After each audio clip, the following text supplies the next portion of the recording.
Queridos amigos, ¿cómo están? Nuevamente saludarlos y en una nueva versión de nuestro podcast Conversando con Rafael sobre infraestructura y finanzas.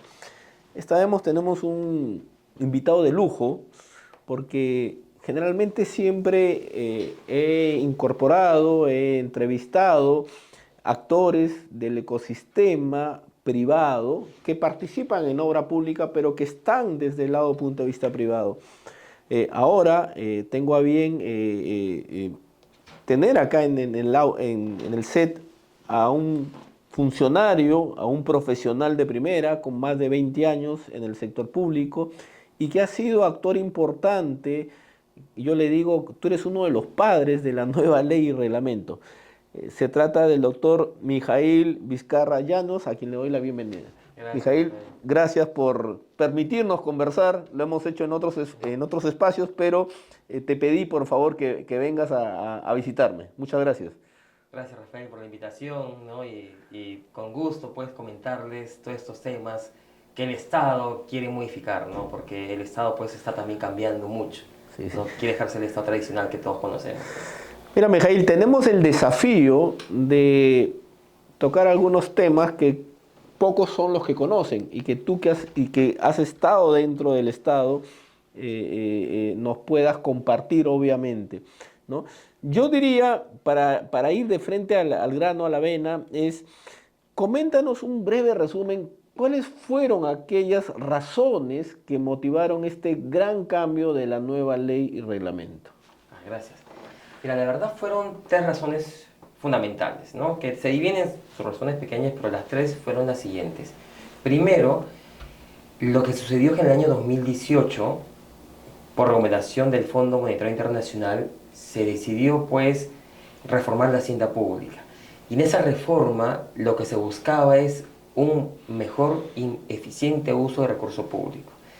Y ello se generaba debido pues a que, no había eficiencias, debido a que no estaban articulados los sistemas financieros. El presupuesto no articulaba con las inversiones, no articulaba con la contabilidad, con la tesorería, no existía un sistema de abastecimiento y por tanto lo que se buscó es cambiar la lógica financiera implementando una cadena de abastecimiento integrada pues con el presupuesto, la contabilidad, las inversiones y la tesorería.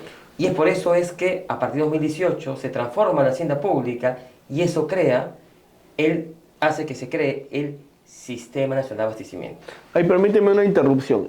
Entonces, es decir, la Dirección General de Abastecimiento, que no existía, ¿okay?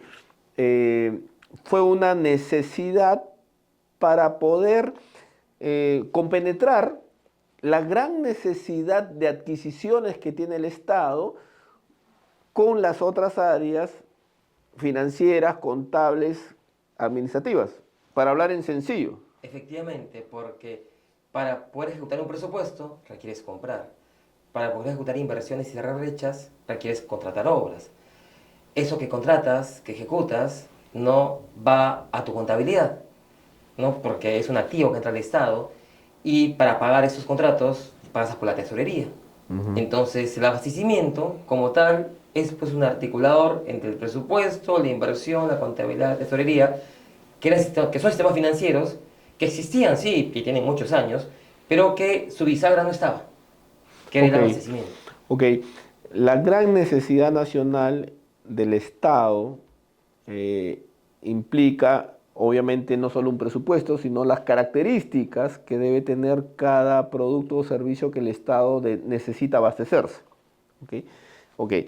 Entonces, tú nos decías, son tres razones las que motivaron esta nueva ley y la primera fue el de concatenar, alinear el abastecimiento nacional dentro de la estructura del Estado.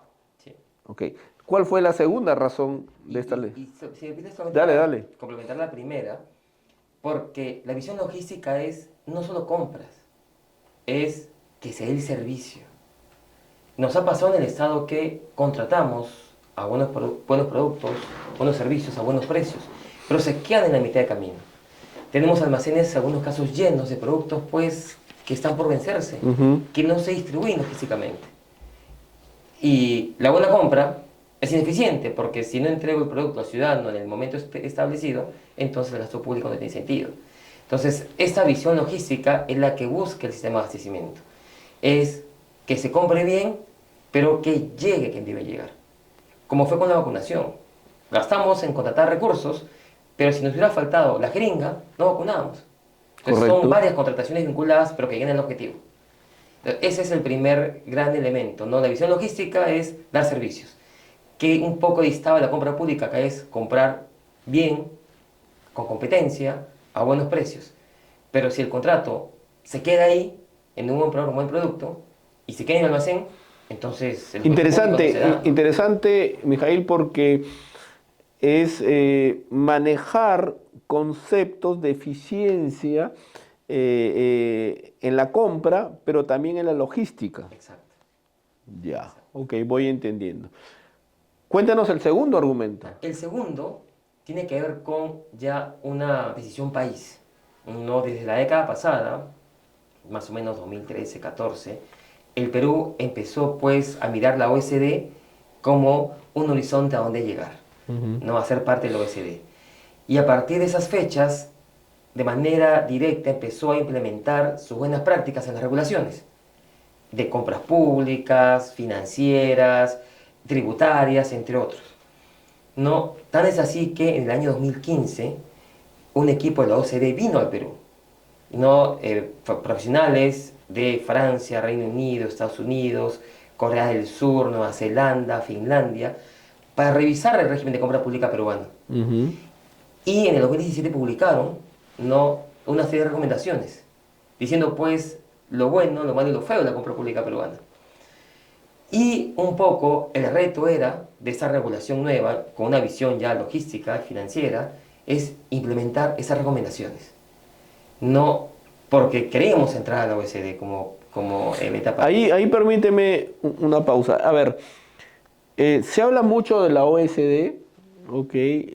Como profesionales, como empresarios tenemos una idea, ¿no? De que implementar y practicar las reglas de los países más eficientes del primer mundo, suena bien.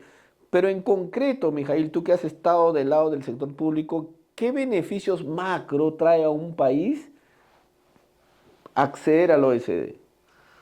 Bueno, uno es formar parte de ese grupo económico, no de alta gobernanza pública, ¿no?, que son los países no, más interesantes de la región, no, del mundo, mejor dicho. En la región pues está Chile, Costa Rica, Colombia y México.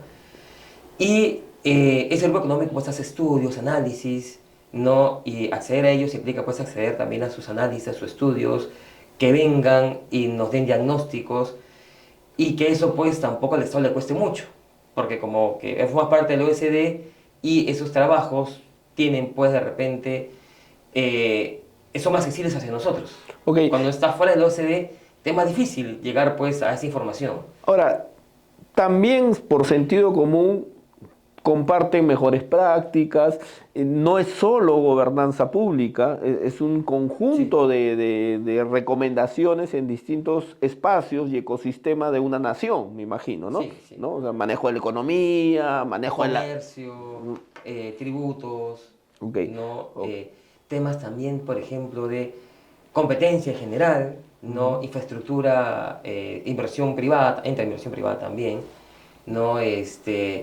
Temas también como fomento, pues, a grupos minoritarios, MIPES,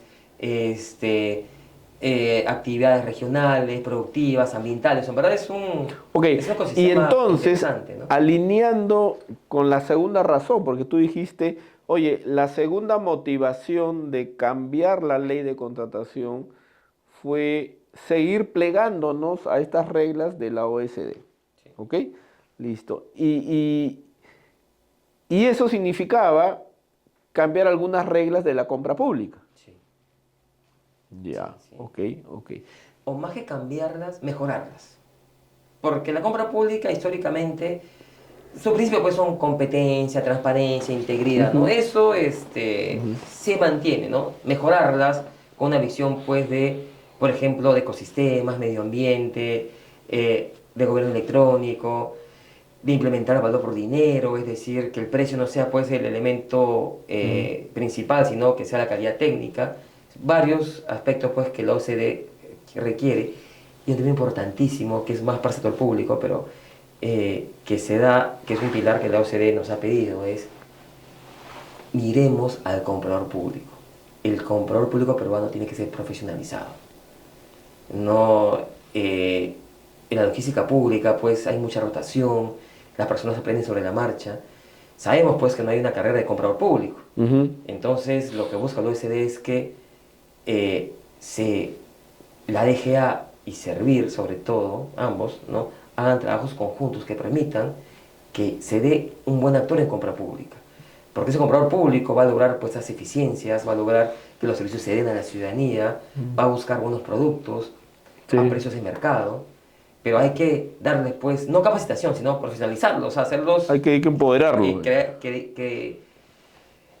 Convencerlos de que su función es la más importante en varias partes del Estado. A veces se piensa que el logístico público pues es como que el último rueda del coche, ¿no? O sea, su función logística es importantísimo, sino que si él no te da el producto que tú quieres, ¿cómo fabrico mi producto? ¿Cómo entrego servicios? ¿Cómo tengo buenas obras, ¿no? Interesante, Mijail. Vamos a una pausa para luego seguir conversando en esta muy interesante entrevista. Mijail, estábamos conversando sobre las razones que motivaron dictar esta nueva ley, dictar este cambio, yo creo que en la estructura de la compra pública, ¿no? Y nos hablaste de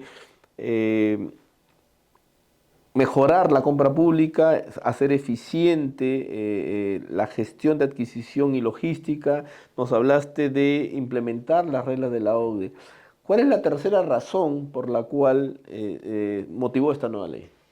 La tercera pues es modernizar y simplificar, ¿no?, la compra pública, teniendo en cuenta pues lecciones aprendidas, ¿no? A veces los golpes hacen pues que tengamos que reaccionar y decir hay cosas que tienen que cambiarse. Por ejemplo, entre cosas positivas y negativas, ¿no?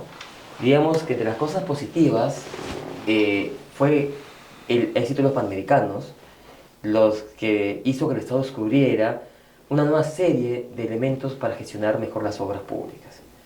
Es ahí pues donde aparecen los contratos estandarizados, los NEC, los FIDIC, o sea, aparecen en el Perú, ¿no? Porque ya existían. Claro. En la gestión pública, porque ya existían en el mundo, en el Perú también seguro las mineras aplicaban FIDIC, pero en la obra pública no existían. El tema también de la PMO, del gestor de proyectos, que fueron pues herramientas que en ese momento descubrimos como país. Y descubrimos que teníamos la capacidad para poder implementarlas. Claro, todo poco a poco, pues con estudios, análisis. Entonces, un elemento fue, oye, implementemos las buenas prácticas generadas por lo que se aprendió con los panamericanos, ¿no? Y que se siguió aprendiendo producto de los contratos gobierno-gobierno, ¿no?, que vinieron de la mano, ¿no? El otro tiene que ver ya, por ejemplo, con golpes, ¿no? La pandemia del niño costero como que reflejaron que la norma de contratación pública no tenía la versatilidad para poder dar respuestas y situaciones apremiantes como las que se vieron en el 2017 y en el 2020. Lo que generó pues que tuviéramos que sacar decreto de urgencia. Sobre la marcha, en la corre-corre, con riesgo de error, porque es pues de un día para otro. Y el ciudadano viéndose perjudicado pues por la respuesta tardía del Estado, ¿no? Otro motivo fue también pues justo ese problema que teníamos las horas paralizadas. De acuerdo a la reporte de la Contraloría, no estoy actualizando el dato, pero del año pasado, fin del año pasado, eran como más de 2.000 horas paralizadas, ¿no? Y eso pues es una inversión perdida del Estado. Correcto. Reactivar una obra es costosísima porque lo que gastaste tienes que rehacerlo. Y tienes que buscar a alguien que se anime a rehacerlo. Porque muchos van a decir, pues, oye, es muy riesgoso entrar en una parte que yo no hice. Y asumir la responsabilidad por el todo. Entonces, pues, esas situaciones dijeron, oye, hay que cambiar la norma de compras, ¿no? Mijail, y asumo que estos cambios, de hecho, no son de la noche a la mañana, eh, pero también compártenos un poco, como se dice, las cosas, mm, yo le diría pues los chismes, ¿no? ¿En qué sentido? O sea, cómo un director general de abastecimiento, cómo tienes que ir de puerta en puerta, de área en área, o sea, esto no fue sencillo. O sea, este parto de la nueva ley se prepublicó el año pasado y luego el reglamento ha costado también sangre, sudor y lágrimas publicarlo en enero y ya entró en vigencia en abril último. Cuéntanos un poquito de ese trajín Sí, para que se valore, ¿no? El esfuerzo, ¿no? bueno, sí, en verdad, el cambio en la reforma implica cambiar paradigmas, ¿no? Y a veces creo que a todos nosotros nos cuesta cambiar porque nuestra zona de confort, pues, nos mantiene siempre seguros en lo que hacemos y sabemos qué cosa no hacer y qué hacer, ¿no? Porque ya sabemos un poco en qué situación estamos o en qué lugar estamos. Sí era cambiar paradigmas, pero creo que el contexto se dio, porque justo pues como venía la ley de abastecimiento nueva, entonces la visión logística que el Ministerio de Economía también quería implementar, ¿no? El tema del OSD, los golpes que tuvimos, fue como un escenario para decir, oye, hay que romper huevos entonces. No porque de repente, años anteriores, uno hubiera sido más cauto, menos arriesgado, decir, oye, contratos estándar, ¿por qué? Muy caro, ¿no? O de repente, la junta de disputas, oye, eso no genera más costos al país, ¿no? De repente si hay que seguir el arbitraje, fortalecerlo. Y también intuyo, tiene que haber un apoyo político, ¿no? O sea, hay gobiernos que dicen, oye, mira, yo en mi periodo voy a darle énfasis a tal actividad, en tal sector, ¿ok? No voy a quemar mis balas en todos los sectores porque no se puede tampoco, ¿no? Pero algo de eso ha habido también, me imagino. Definitivamente, definitivamente el apoyo del gobierno fue grande. eh, y dijo, oye, cambiamos la norma, ¿no? O sea, con todas las historias que me cuenta Mijail, hay que hacer algo, sí, entonces hay que reformar. Entonces, pero para reformar hay que romper huevos, como decía yo, así es que ahí nos lanzamos, ¿no? Y en verdad, si bien se publicó en el 2023, eso venía de antes ya. O sea, el trabajo técnico que decía el Ministerio de Economía Ujú. empezó en el 2021, ¿no? Cuando ya, bueno, yo entré a la DGA, regresé a la DGA en el 2020 Ujú. y dijimos, bueno, vamos a implementar la cadena de logística pública, pero para implementarlo hay que cambiar la ley de compras. La ley de compras está pensada en contratos, no en cadenas de suministros. Por lo tanto, a partir del 2021 que se empezó a hacer todo el esfuerzo, ¿no? De estudios, análisis, eh, y no ese esfuerzo como que se vio reflejado en la prepublicación que se hizo en el 2023 o 2022, recuerdo, ¿no? Fines del 2020, 2023, ¿qué fue? ¿no? Sí, 2023, ¿no?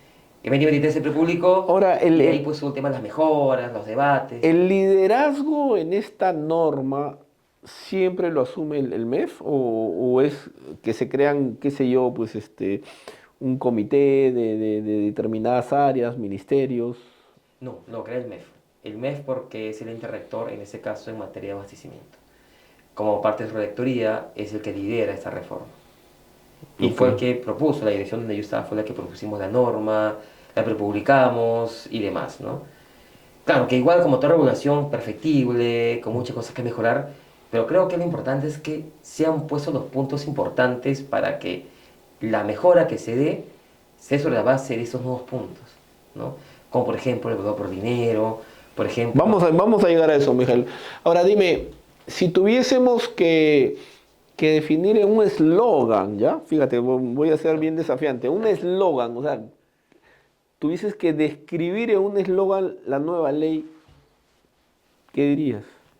Bueno, es una ley disruptiva, ¿no?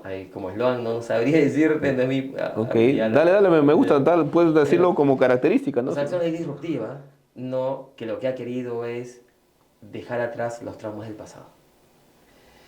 Traumas de el control, ¿no? Muchas normas de compras, pensando en evitar la corrupción, ponían corsets para evitar la mala práctica. Y la mala práctica se va a dar no importa la norma que tengas. ¿no? Porque eso depende de las personas, no depende pues de la regulación. Y lo otro es, y ese cambio empezó importante, el hacernos entender a entidades y proveedores que los dos somos unos ahí, somos una unidad. Porque la entidad pública sin el proveedor no cumple objetivos. El proveedor sin la entidad no tiene negocio. Entonces hay que dejar de pensar que son bandos contrarios. Tenemos que llegar a un momento en el cual ambos tenemos que articular para lograr objetivos públicos. Porque finalmente lo que hagamos nosotros en el sector público o sector privado, ¿en qué va a redundar? En bienestar para todos nosotros. En mejor calidad de educación, mejor calidad de servicios de seguridad ciudadana, mejor calidad pues, en acceso a la salud pública. Qué interesante punto de vista, ¿no? O sea, sí es cierto, se piensa que son dos contrincantes, ¿no? El proveedor con el funcionario, y en donde cada uno quiere sacar provecho del otro. Y entonces tú nos anticipas que esta ley, con estos nuevos conceptos, con estas nuevas reglas, trata de cambiar algo de eso. Sí, un poco idealista, ¿no? Pero trata de buscar eso, ¿no? Por eso se incluyó el principio de colaboración. ¿Qué es colaboración? Okay. Lo tenemos que llevar entre nosotros. Okay. No, por ejemplo, algo pues que se consideraba tabú en el Estado es que yo me reúna con un proveedor. Si me reúno es porque es corrupción. Claro. Pero en una compra tienes que juntarte con tu proveedor, porque si no, ¿cómo hacemos que la compra sea eficaz y eficiente? ¿Quién conoce los objetos contractuales? El proveedor. ¿Quién conoce costos? El proveedor. El consumidor lo que hace es, sobre lo que el mercado ofrece, elige. Pero no puede elegir a ciegas. El Estado lo que hace es, regularmente, es manda una cotización, no me mires, respóndeme por correo. Mientras más información tenga el comprador, va a ser mejor. Exacto. Y la información es mejor interactuando. Porque los seres humanos, pues, somos animales sociales. Por lo tanto, si nosotros actuamos, ¿cómo sacamos la información? ¿Cómo buscamos lo mejor de ambos lados? Buenísimo, buenísimo. Vamos a ir a una nueva pausa para ya luego entrar a los principios y a los principales cambios que trae la ley.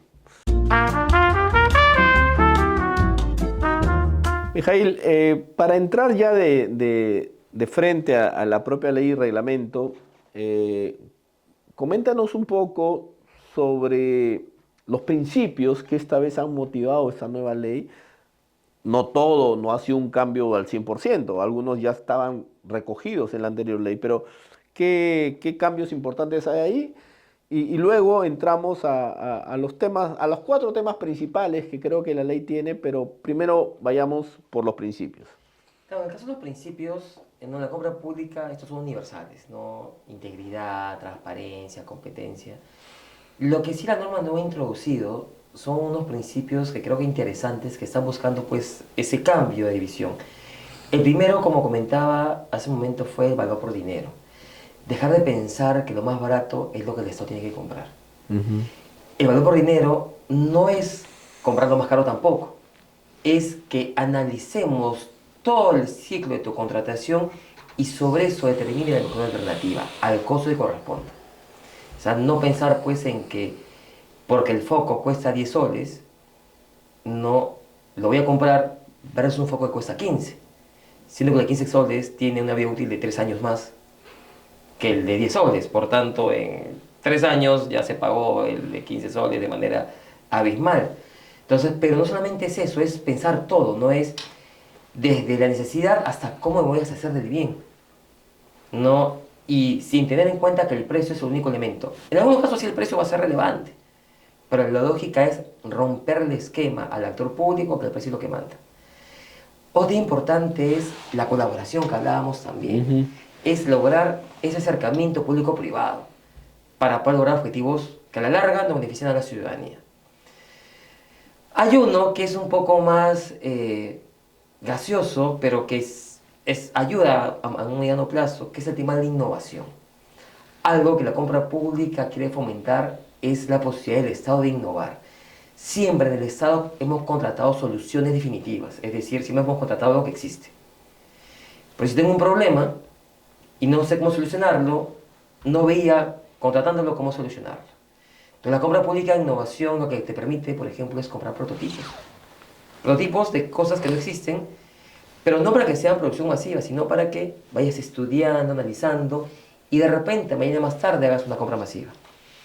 Con la norma anterior no podía hacer eso. No, esos son los temas relevantes. Ok, entonces nos has mencionado 3 principios. El valor por dinero ya no es relevante, ya no es único, el único factor comprar lo más barato, ¿ok? Sino buscar otro tipo de fortalezas, eficiencias, y no solo en la adquisición, sino también en la entrega y en el suministro a quien corresponda. Nos has hablado también de colaboración entre las partes, que no nos enfrenten, ¿no? Que busquemos ambos el objetivo final. Y tercero, el tema de la innovación. Yo creo que la innovación incluso va alineado con eh, esta nueva época en donde la tecnología cala cada vez más, ahora en un mundo ya de inteligencia artificial, ¿no? Entonces, creo yo que es un principio novedoso, como tú dices, disruptivo, y que bien utilizado puede ir sentando algunos cambios importantes. Vayamos a los 4 temas grandes que trae la nueva ley. Yo me permito enunciarlos. Son, primero, la nueva forma de evaluar y elegir al ganador de la Buena Pro. Segundo, el uso de figuras y conceptos traídos de los contratos estandarizados internacionalmente. Tercero, la convivencia conjunta de garantías financieras, en donde el fideicomiso se le da un protagonismo mayor. Y cuarto, robustecer las reglas, el uso de la famosa Junta de Prevención y Resolución de Disputas. Vayamos con el primer tema, Mijail. ¿Qué nos puedes decir sobre la nueva forma de elegir, de evaluar y elegir al ganador de una buena pro? Justo va mucho con el principio de valor por dinero, ¿no? Que lo que está buscando es tratar de dejar ese paradigma, ¿no? Que en el que el Estado tenía que buscar lo más barato. Acá pues tenemos que buscar lograr que el objetivo público se cumpla al precio que corresponde. ¿No? Está pensando básicamente en mirar las características técnicas del objeto y sobre eso es que se elija el mejor proveedor. Por ejemplo, y eso es algo que de repente tiene que implementarse de manera progresiva, el uso de algunas certificaciones de calidad. No, y acá pues participa mucho INACAL. INACAL la que tiene un papel importante para la calidad de los productos que el Estado puede obtener. Y es algo pues que tiene que hacer de forma paulatina, ¿no? Lamentablemente pues a veces las normas salen antes que se implementen las herramientas, ¿no? Pero acá es un elemento importante buscando que el Estado deje de pensar en el precio, ¿no? Ahora, esto pues se va a usar en muchas situaciones, pero en otras no. Hay objetos en donde el precio manda porque es lo que corresponde. Por ejemplo, el SOAT, ¿no? El SOAT no importa pues quién te va a dar la cobertura, no importa el precio, la cobertura es la misma, mejor, ¿no? Y por tanto, ahí el valor por dinero es que comprar el más barato, ¿no? Porque la cobertura es la misma. Pero habrá otras, por ejemplo, como las obras, en donde yo tengo que buscar pues al proveedor que tenga capacidades, que tenga equipo técnico, que maneje tecnología, que maneje BIM, que maneje sistemas de diseño, ¿no? Y ahora con la inteligencia artificial pues hay muchas cosas que pueden mejorar y buscar ese tipo de proveedor. Y obviamente ese tipo de proveedor que conoce esas tecnologías nuevas va a cobrar más que un proveedor pues que sigue construyendo a pico y a pala, ¿no? Dime una cosa, en este tema en concreto de las nuevas reglas sobre evaluar y elegir al ganador, algunos gremios están discrepando porque se indica que se está prefiriendo profesionales extranjeros en vez de nacionales con exigencias al menos en obras, ¿no? De certificaciones internacionales. ¿Tienes algún comentario ahí al respecto? Sí, ahí es un tema que habría que analizar, ¿no? Porque, por ejemplo, en la década pasada, cuando se empezó a implementar certificaciones en las obras públicas, justo también los gremios tenían pues algún cuestionamiento y válido, porque si el Estado nunca había implementado certificaciones de un día para otro, ¿cómo se implementar todo eso? y se generó una moratoria, ¿no? Entre 2016 y 2018, para que a partir de esa época, de ese momento, 2 años después, se pueden exigir certificaciones. No, ahora, lo que hay que revisar es si es que estas nuevas certificaciones que están eligiendo también de repente requieren una moratoria. Porque es cierto, si el Estado no ha promovido eso a nivel local, sí, pues de un día para otro estás generando que de repente pocos proveedores puedan lograr ese puntaje. Sí. Ahora, lo que también hay que analizar es que son factores facultativos. Por tanto, habría que ver si es que las entidades públicas lo regulan. No, porque puede ser que la entidad pública decida no regularlos. Y por tanto, No ese entran factor en... no entra. No entran. Y eso se define siempre en estrategia de contratación.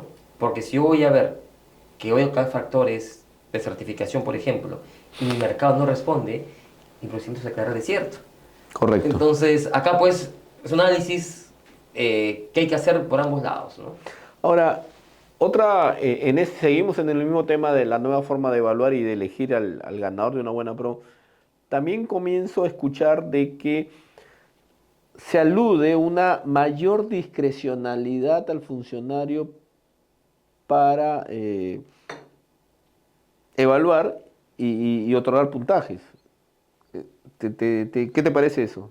Mira, sí, las bases estándar que han sido publicadas, sí, pues dan más apertura al funcionario público para tomar decisiones. Y eso hay que tomarlos también de manera analítica, ¿no? ¿Por qué? Porque, y hablando con mi experiencia pública, cuando se han colocado factores fijos, inamovibles, entonces no necesariamente era la mejor opción. Y muchas ocasiones ganaba el que tenía mejor papel. El papelito, la constancia y certificado. Y ya sabemos que en estos últimos tiempos los papeles hasta se regalan, ¿no? Sí, Entonces, si papel manda, elección es ya no por calidad, sino por precio. claro. No, un poco, algunos factores que ha establecido la base por ejemplo, buscan medir el conocimiento que tiene el proveedor respecto a la materia que va a contratar. Y ese conocimiento se tiene que medir con un examen, con una entrevista, con un análisis, ¿no? Con un sustento que el funcionario público tiene que revisar y fundamentar por qué le da 5, 7 o 5 o 4 puntos. Claro, la discrecionalidad no es mala, porque sí me permite evaluar bien al actor. El tema es cuando es arbitraria. Sí. No, si es que Sí, hay una arbitrariedad en la decisión pública, ahí sí diríamos que, oye, acá hay un problema del actor público que no está eligiendo adecuadamente. ok, eran temas que la verdad los había escuchado y te los estaba comentando. Vayamos al segundo factor, el uso de las figuras y conceptos de contratos estandarizados internacionalmente. Esto tiene que ver mucho pues con las buenas prácticas que hemos conocido productos panamericanos, ¿no? Ujú. Y también, diría yo un poquito más, eh, también es una respuesta del Estado respecto de la necesidad de modernizar su contratación pública. Porque se advirtió pues de que con los contratos NE, con los contratos FIDI, con los PMOs del modelo BIM, el Estado fue más eficiente, gastó menos, entregó a tiempo, entregó calidad. Entonces, ¿por qué limitar eso a la acción pública? Lo que es cierto es que es algo pues que tiene que hacerse de forma paulatina, ¿no? Porque Sí. requiere capacitación, requiere desarrollo de herramientas informáticas, requiere un trabajo también con la Contraloría que entienda estos nuevos conceptos. La crítica que he escuchado a este uso de figuras es casi como, primero dicen, oye, nos van a imponer reglas de afuera, ¿no? Y casi como perder soberanía, ¿no? Y tú y yo sabemos que no es así. Coincido contigo en que hay un trajín, ¿no? Esto es poco a poco. Y lo otro que también escucho es que tropicalizar un contrato internacional y traerlo a nuestra realidad generan critters contractuales que no necesariamente son buenos. ¿Qué comentario tienes al respecto? Respecto de lo segundo, justo eso es lo que no busca la reforma. Lo que ha planteado es, si traes un contrato estándar, aplica ese contrato estándar. Porque no puedes, pues, peruanizar, tropicalizar algo que no esté hecho bajo tu concepto Mm, de la gestión pública nacional. no que tiene así más o menos 30 años. No, son modelos nuevos en el cual debemos aprender los conceptos de los modelos nuevos. Por ello, por ejemplo, que la regulación plantea que esto se usa a través de pilotos. Pilotos que la DGA tiene que liderar. Ujú. No en donde se va a usar esos contratos estándar, pero acompañados, pues, ¿no? Primero, pues, tiene que haber capacitación, tiene que haber desarrollo, pues, de trabajos con el sector público, con el sector privado, para que el mercado nacional también conozca de esas herramientas, los que no conocen, y luego, pues, trabajarlos. Eso es paulatino, ¿no? Y respecto a la primera pregunta, ¿me la puedes repetir? No, no, dale, dale. O sea, el tema de perder Ah, ya, soberanía, ya. o sea, y empujarnos a jugar el juego con reglas de otras Ah, ya, realidades. vaya, gracias. Claro, acá lo que se ha buscado es dar herramientas. Ninguna herramienta es obligatoria. Lo que sufrimos, ¿no? Y digo, parte del cambio es que en su momento la norma de compras tenía, para todos los casos, 5 salidas. Y hay 30 casos. Claro, Entonces, 5 salidas sería insuficiente para 30 casos. Por tanto, lo que la regulación no ha planteado es tratar de dar todas las salidas posibles. interesante. Y eso es un reto importante porque implica pues que yo, y es un reto para el sector público, de ser analítico para ver qué salida tengo que tomar. Porque antes como tenía una o dos salidas, usaba esa, No. bien o mal, y cual caballo, ¿no? De frente y hacia adelante. Ahora me quitaron pues las vendas y tengo muchas salidas, ¿no? El tema es, y eso tiene que analizarse, si es que somos capaces de, y yo creo que somos capaces de poder analizar cada salida, solo que tenemos que aprenderlo, Correcto. ¿no? Buenísimo, ¿eh? Buenísimo esta explicación. Vamos a la última pausa para continuar con las motivaciones, o perdón, con los principales cambios que trae la nueva ley. Mijail, el tiempo pasa volando, nos vamos al cuarto y último segmento. Seguramente vamos a volver a conversar porque hay todavía varios temas pendientes. A ver, nos quedamos en los otros tres cambios fundamentales que trae la nueva ley. Uno de ellos es la convivencia conjunta de varias garantías financieras. Siempre hemos estado utilizando fianzas y pólizas de caución. Ahora se le ha dado mayor protagonismo al fideicomiso, el cual ya no solo va a ser para obras, sino también para poder ofrecerlo como fiel cumplimiento en bienes, servicios y obviamente obras. ¿Qué nos puedes comentar al respecto? ¿Cómo es que así el Estado peruano apostó por el fideicomiso?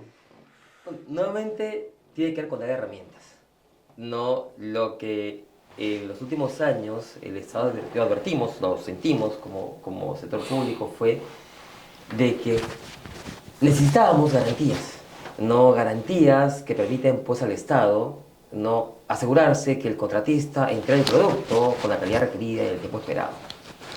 Pero también pues advirtió que en su momento las cartas fianzas, las políticas de caución no eran accesibles a muchos actores por temas financieros, por riesgos. No hubo pues también el tema de la crisis de las guerras, ¿no? Que generaron pues problemas financieros, la pandemia, ¿no? Per se.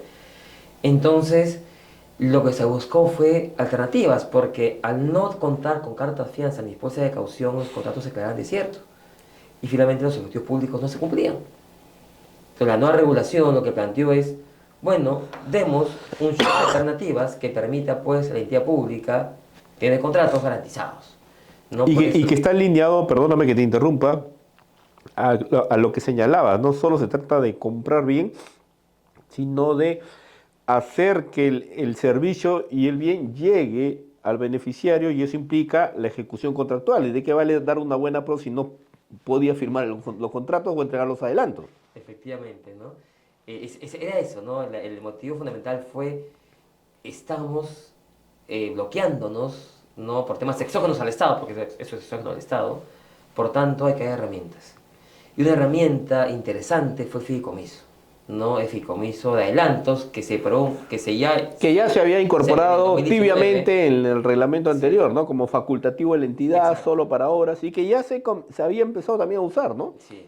Y producto de esos buenos resultados, se también planteó el fin cumplimiento, ¿no? Entonces la idea pues es tener esa herramienta que nos permita garantizar que el contrato se va a firmar y que finalmente si la entidad pública tiene un inconveniente, el fideicomiso va a responder dándole pues el recurso correspondiente. Ahí, en el caso del fideicomiso de fiel cumplimiento, que es la gran novedad, no vamos a entrar a detalles, pero hay un gran desafío, ¿no? O sea, hay que romper el chip, porque es la primera vez en donde el contratista va a entregar bienes en garantía de su fiel cumplir. La norma, como fue redactada, todavía los interlocutores la están interpretando. La norma habla de activos líquidos o flujos de dinero. Seguramente eso se irá aterrizando, ¿ok? Pero me quedo con lo que acabas de decir, ¿no? Que el propósito ha sido dar herramientas, ¿ok? ¿No? Buenísimo. Y ciertamente, pues el fideicomiso va a ser una herramienta adicional y ya el mercado se encargará de ir alinear su cumplimiento. Y el cuarto argumento, Mijail, es el tema de robustecer las funciones de la Junta de Prevención y Resolución de Disputas, ¿no? Que antes, que también nació con el reglamento y la ley anterior, ¿ok?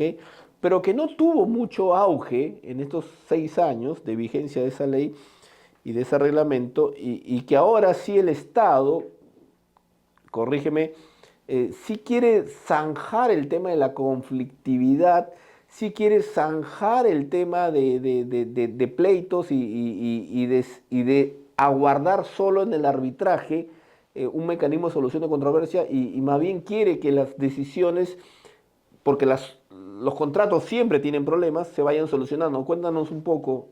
Sí, efectivamente tiene que ver con el golpe de las obras realizadas, ¿no? Como que fue un gran golpe al Estado. Y vimos pues que la Junta era un elemento importantísimo que nos permitía finalmente lograr que la obra se dé.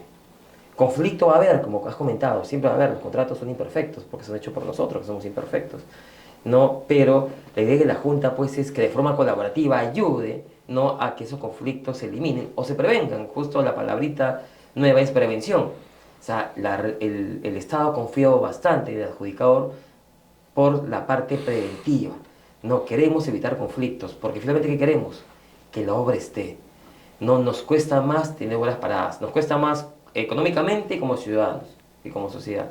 Por tanto, el valor económico que incluye una junta de disputas es nada en atención a tener una obra lista a tiempo que dé servicios de calidad a la ciudadanía. Entonces, por eso se está apostando a esta figura, que la ley nueva la fomenta, pero también, por ejemplo, en el año 2022, cuando se aprobó la ley de reactivación de obras paralizadas, también se incluyó, diciendo necesitamos que las juntas ayuden a reactivar estas obras, que no se paralicen otra vez, no, porque hay mucha inversión pública que no está dando respuesta o resultado. Entonces, ahorita la confianza es en este grupo, ¿no? Tiene sentido.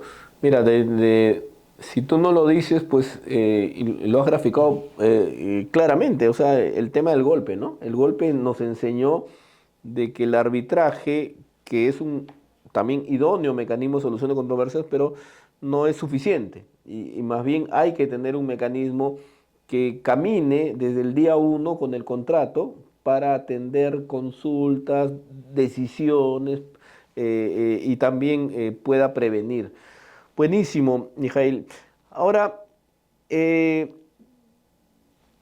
pensando positivamente, cuando uno, como funcionarios públicos como tú, crean una norma como tú la has hecho, uno piensa en un plazo, en un periodo. Esta norma, coméntame, ha sido creada pensando que se puede quedar en el tiempo 5 o 10 años. ¿Cómo funciona ahí ese pronóstico, esa visión que se tiene como Estado, ¿no? No, si la visión es que es una norma permanente, no de un largo plazo, ¿no? La idea pues es que esos paradigmas se mantengan, esos cambios se implementen, pero seguro con mejoras, ¿no? Porque la norma, creo yo, salió muy rápido, ¿no? Por más que hemos estado 3 años trabajando con ella, salió muy rápido, no hubo mucho tiempo de debate técnico con los actores involucrados, sector público, sector privado, no sociedad civil. Y eso implica pues que tiene algunos seguros vacíos que tienen que perfeccionarse, ¿no? Yo creo que esa perfección poco a poco se va a ir dando con la casuística, con los casos, con las situaciones que se den en el día a día, ¿no? Pero que la visión colaborativa, valor por dinero, la visión de buscar innovación, de evitar pues que obras se paralicen, eso no va a cambiar. No, seguro la norma va a mejorarse, pero sí creo yo que el paradigma puesto no va a variar. Interesante, interesante. Mijail, para ir cerrando, en este momento tú provisionalmente has salido de la DGA y estás en otros desafíos, creo que estás en docencia, ¿no? Sí, También, docencia. buenísimo. ¿Qué quedó en el tintero? ¿Qué queda en el tintero? Porque tampoco nada nos dice que no vuelvas a regresar. Sobre todo un profesional con tanta experiencia, ¿qué cosas crees que quedaron ahí? Yo siempre digo que hacer la norma es lo más fácil. No, es duro, corre, pero es lo más fácil. Lo más complejo es implementar los cambios, que implica cambiar el concepto de el chip, no, mejor dicho, decir que ahora tenemos un chip colaborativo. O sea, cambiar esas ideas de no ir por más barato, cambiar la lógica de el proveedor es mi enemigo o que la entidad se quiere aprovechar de mí, es algo que tiene que trabajar la DGA, ¿no? Un tema importantísimo que creo que también tiene que implementarse es el acercamiento a los órganos de control, fiscalización, Contraloría, Fiscalía y Poder Judicial. Es importante que conozcan ese nuevo chip, esta nueva lógica. Porque a Interesante, veces, qué interesante. y la sociedad civil, porque a veces, por ejemplo, la nueva norma permite las reuniones, ¿no? Hace algún tiempo, cuando algún actor público se reunió con proveedores, fue por la prensa vilipendiado y tuvo acusación fiscal por eso. Únicamente por reunirse con proveedores para saber qué vendían. ¿No? Y finalmente, bueno, todo salió sin inconvenientes porque únicamente fue una reunión informativa. La nueva norma lo regula, ¿no? Pero quien fiscaliza, quien supervisa, quien controla, tiene que tener en cuenta que, oye, eso es factible. El tema es que hay que buscar mecanismos de transparencia, igual, en las reuniones, ¿no? Pero ese cambio de la relación actor público, actor privado, quien fiscaliza tiene que conocer, tiene que entender. La Eh, implementación, ¿no? Qué gran desafío que queda por hacer, ¿no?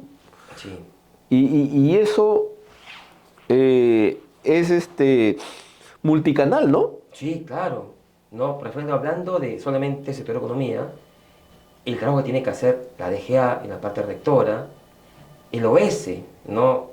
OCE cambió a OS, básicamente no es un cambio, no es un maquillaje, es un cambio también de paradigma de esa institución.